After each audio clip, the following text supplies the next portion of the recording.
C'est encore une joie, un privilège pour moi de se retrouver encore cette matinée pour partager la parole du Seigneur, pour nous encourager, pour nous édifier mutuellement. Donc, permettez-moi de couper et de revenir pour la vidéo. Soyez bénis. Amen.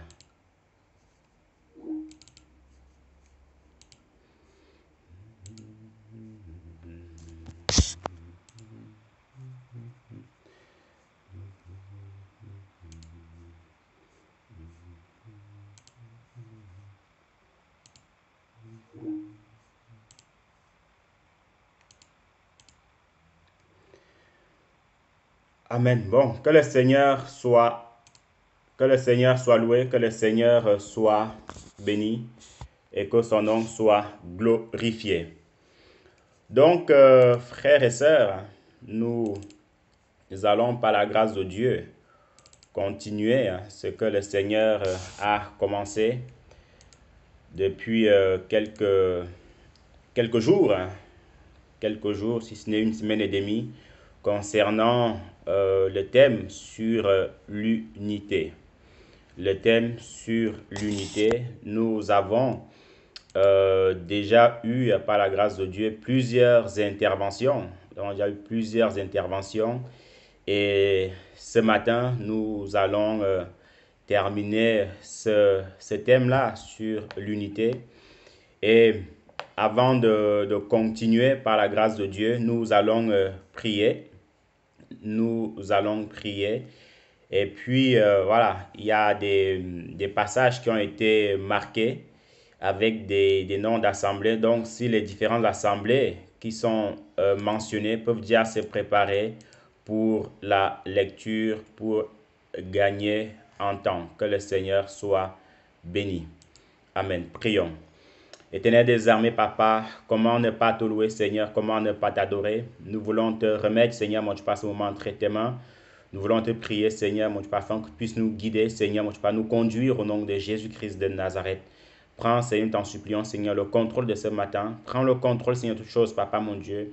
Canalise, Papa, mon Dieu, purifie, sanctifie, Seigneur, mon Dieu, Papa, les voies de communication, afin que tout puisse bien se passer au nom de Jésus-Christ de Nazareth. Accorde-nous aussi, Seigneur, mon Dieu, des cœurs disposés, Seigneur, mon Dieu, pour l'écoute de cette parole, au nom de Jésus-Christ de Nazareth. Merci, mon Dieu, pour tes bienfaits, Papa. Que toute la gloire, l'honneur, la puissance, mon Dieu, puisse te revenir. Au nom puissant de Jésus-Christ de Nazareth, nous avons prié. Amen.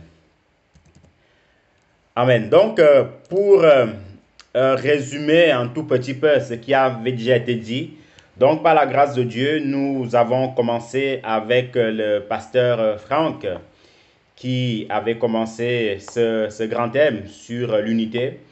Et ce qui en ressortait, c'est que nous avons d'abord eu la définition du mot unité. Et le Seigneur nous apprenait que l'unité dans la doctrine, hein, voilà, une doctrine en fait, c'est un ensemble des règles, des instructions, des enseignements que le Seigneur nous demande de mettre en pratique. De mettre en pratique. Amen.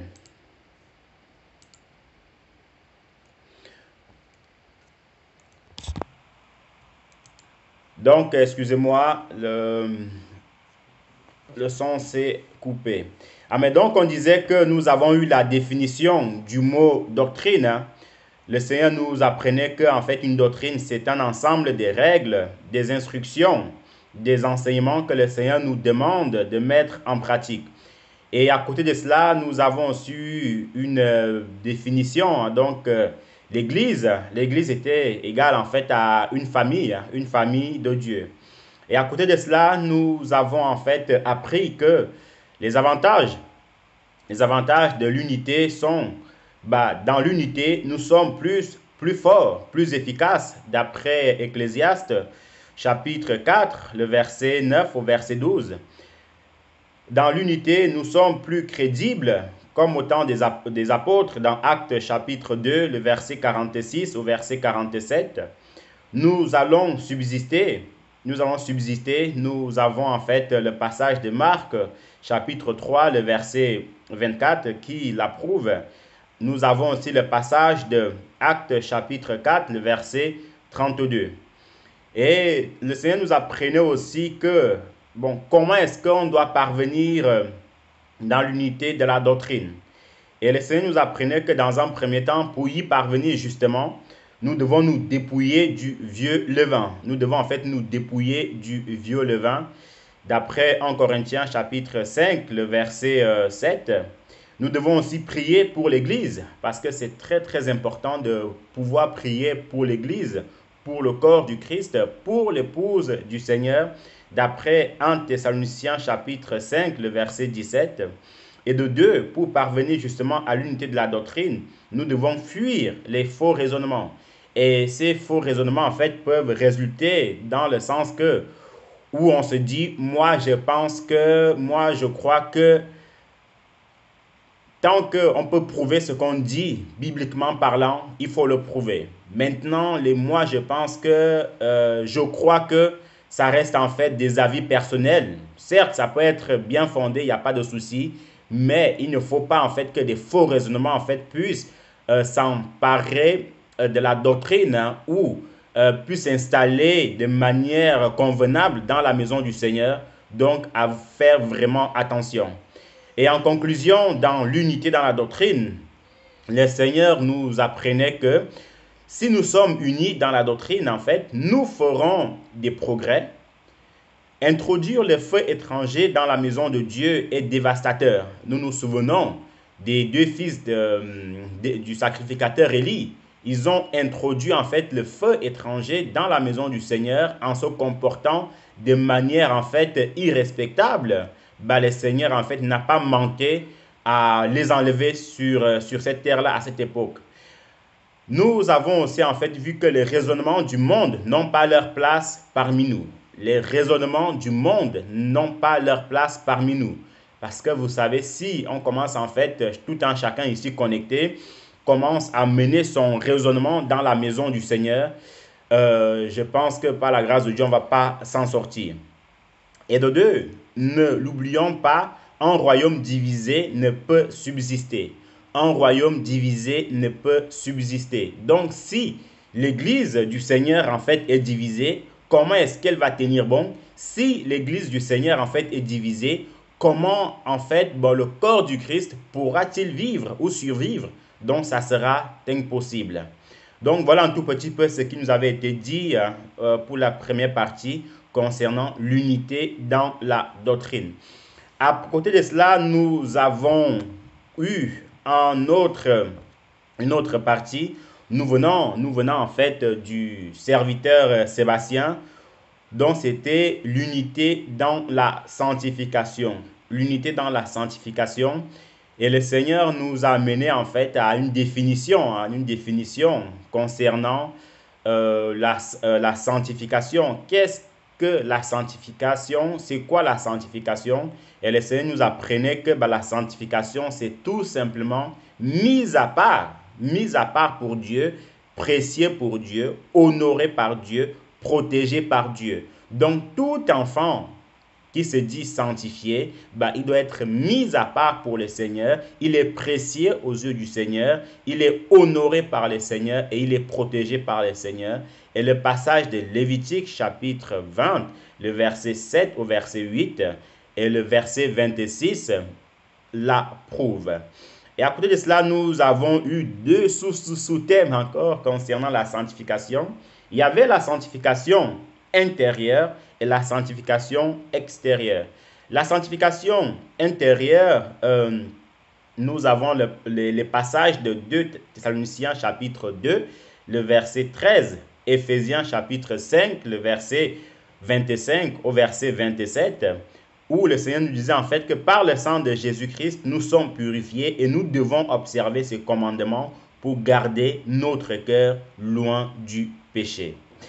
Et au niveau de la sanctification extérieure, il y a eu beaucoup de questions qui ont été posées. Il y a eu une question qui a été posée, mais beaucoup de réponses en fait avaient été données que les enfants de Dieu aujourd'hui, parce qu'on se dit chrétien qu'on ne prend plus soin de nous. On arrive dans la maison d'un chrétien, ce sont les chaussures qui nous accueillent au dehors. On arrive dans la maison d'un chrétien, ce sont la serviette qui nous accueille devant la porte, parce qu'on se dit chrétien, donc on ne prend plus soin de nous.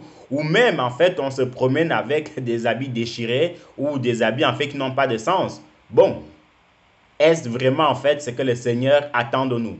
Maintenant, on n'est pas en train de dire qu'en tant que chrétien, il faut aller prendre la dernière veste, le dernier cri pour montrer que, voilà, on est chrétien. Non. Mais le Seigneur nous interpelle vraiment, en fait, à nous habiller de manière convenable.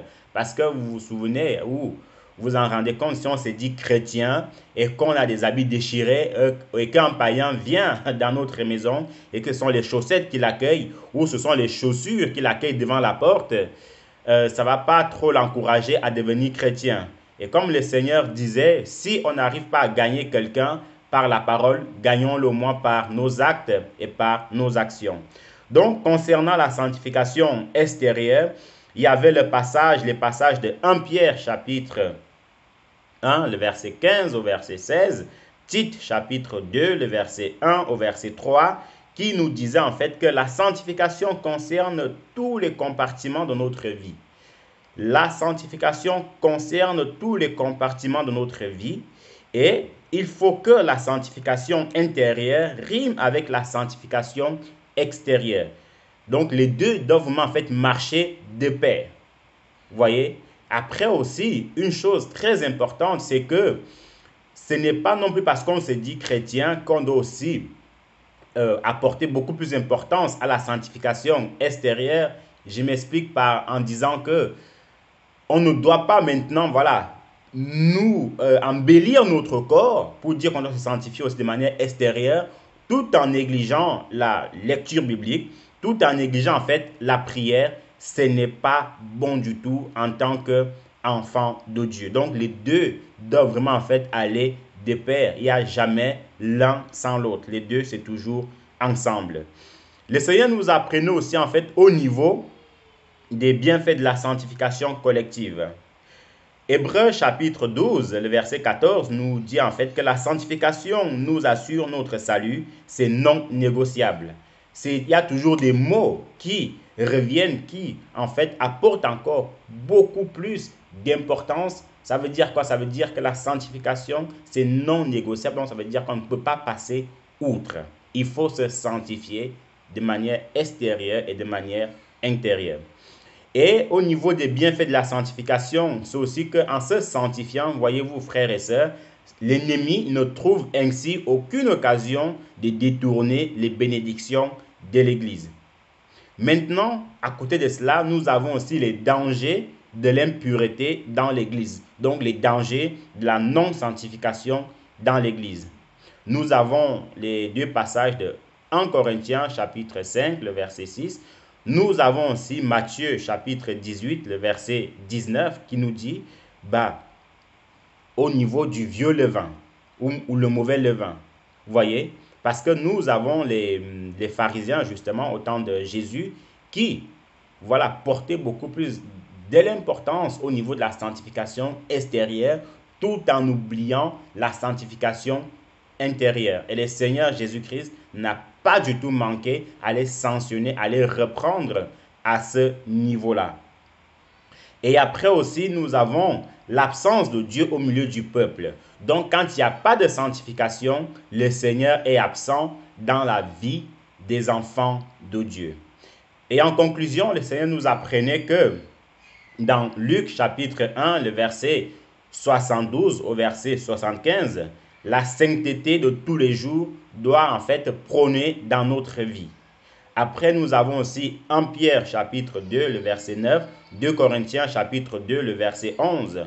Et le frère, en fait, inspiré par le Seigneur lui a montré cette phrase qui disait que si chaque unité se sanctifie parfaitement, alors l'ensemble sera saint et Dieu se glorifiera abondamment. Donc, frères et sœurs, voilà un tout petit peu ce que nous avons eu à recevoir de la part du Seigneur durant les deux premières parties de la sanctification. Donc, et en cette matinée, par la grâce de Dieu, nous allons continuer est terminé au niveau de l'unité dans l'Église. Donc, en cette matinée, le thème ou le sous-thème d'aujourd'hui, c'est l'unité dans l'amour. L'unité dans l'amour. Par la grâce de Dieu, les messages ayant été postés, donc successivement, les différentes assemblées qui ont été mentionnées peuvent ouvrir les micros et lire directement. Soyez bénis.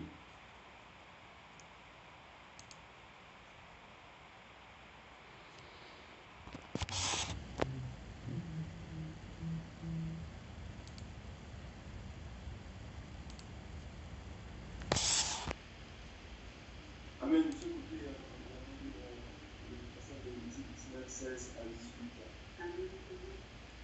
Ne dites pas de choses fausses contre les gens de votre peuple.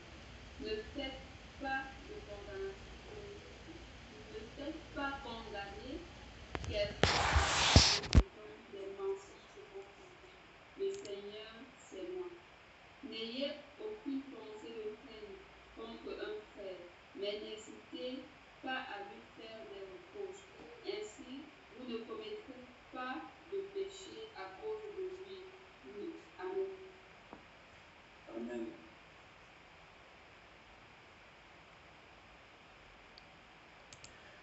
Amen, amen. Amen. Pour gagner en temps, donc tout a été marqué, les différentes assemblées, le serviteur Yannick, le serviteur Sébastien, l'assemblée de Yaoundé. N'hésitez pas à prendre la parole successivement pour lire. Soyez bénis.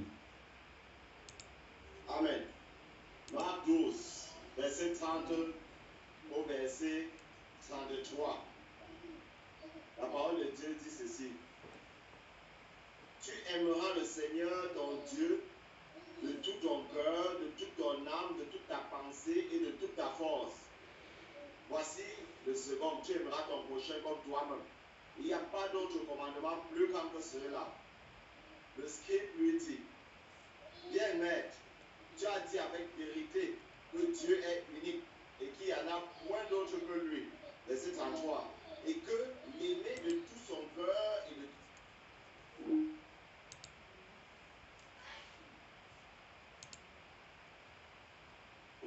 et tous les sacrifices. Amen.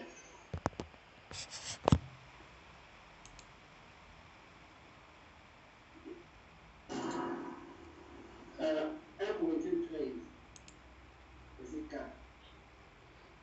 L'amour est patient, il est plein de bonté. L'amour n'est pas envieux. L'amour ne se confie pas, il ne s'enfuit pas d'orgueil. Il ne fait rien de malhonnête, il ne cherche pas son intérêt, il ne s'imite pas, il ne soupçonne pas du mal. Il ne se réjouit pas de l'injustice, mais il se réjouit de la vérité. Il pardonne tout, il croit tout, il espère tout, il supporte tout. Verset 8. L'amour ne meurt jamais. Les prophéties disparaîtront, les langues cesseront, la connaissance disparaîtra. Amen. Jean 3, verset 16. En effet, Dieu a tant aimé le monde qu'il a donné son Fils unique, afin que quiconque croit en lui ne périsse pas, mais ait la vie éternelle. Verset 17. Dieu, en effet, n'a pas envoyé son Fils dans le monde pour juger le monde, mais pour que le monde soit sauvé. Amen. Le premier est là aujourd'hui. Jean 13, verset 33. Mes petits enfants, je suis pour peu de temps encore avec vous. Vous me chercherez, et comme j'ai dit aux Juifs, vous ne pourrez venir où je vais. Je vous le dis aussi maintenant. Je vous donne un commandement nouveau. Aimez-vous les uns les autres comme je vous ai aimé.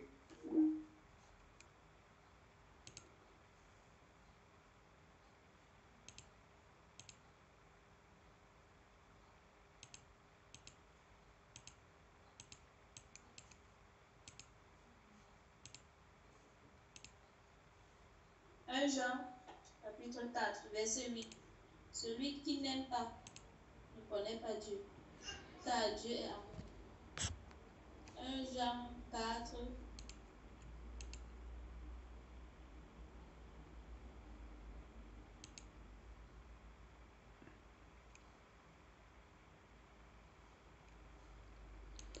Si Yaoundé lit, on ne l'entend plus.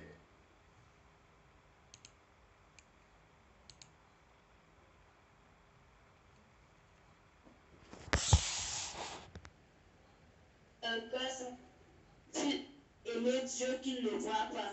Et nous avons pour lui ce commandement, que celui qui aime Dieu aime aussi son frère. Amen. Amen. Amen. Que le Seigneur soit béni, que le Seigneur soit loué. Merci pour cette lecture. Amen. Donc, frères et sœurs, nous venons de lire quelques versets concernant en fait l'amour selon le Seigneur. Il y en a encore d'autres, hein, mais le Seigneur a mis à notre cœur de pouvoir lire ces quelques-uns. Maintenant, la question qui est posée à l'Assemblée, c'est que, selon vous, quelle est aussi une autre définition de l'amour selon le Seigneur? Donc, toute assemblée qui veut prendre la parole peut prendre la parole. Soyez bénis.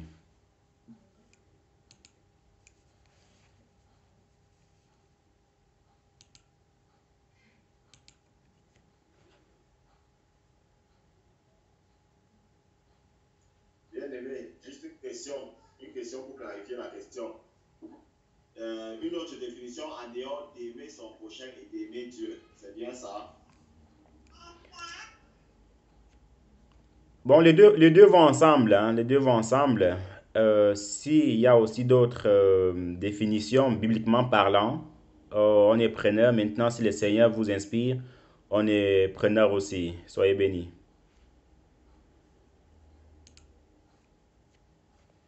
Amen. Ce que je voulais dire ici, c'est simplement que l'amour est aussi parfois défini dans la parole de Dieu, dans certaines versions, comme étant la charité. Donc, c'est un synonyme qu'on utilise beaucoup. Or, dans le jargon, je dirais, de la vie, du monde dans lequel nous vivons, la charité est généralement considérée comme étant le fait de donner vraiment à ceux qui n'en ont pas. Donc, c'est une autre définition de l'amour, donner de tout son cœur. Amen. Amen, amen, amen. Que le Seigneur te bénisse abondamment et que son nom soit loué. Amen. Donc, par la grâce de Dieu, comme on l'a lu, il y a plusieurs versets en fait qui nous montrent vraiment ce que c'est que le vrai amour selon le Seigneur. Ce que c'est que le vrai amour selon le Seigneur. Et effectivement, la charité, hein, c'est d'autres versions, l'emploi dans, par exemple, la version, si mes souvenirs sont bons, Louis II, voilà, emploie la charité. Et d'autres versions, en fait, emploient l'amour. Maintenant, en cette matinée, nous allons voir ce que le Seigneur attend vraiment de nous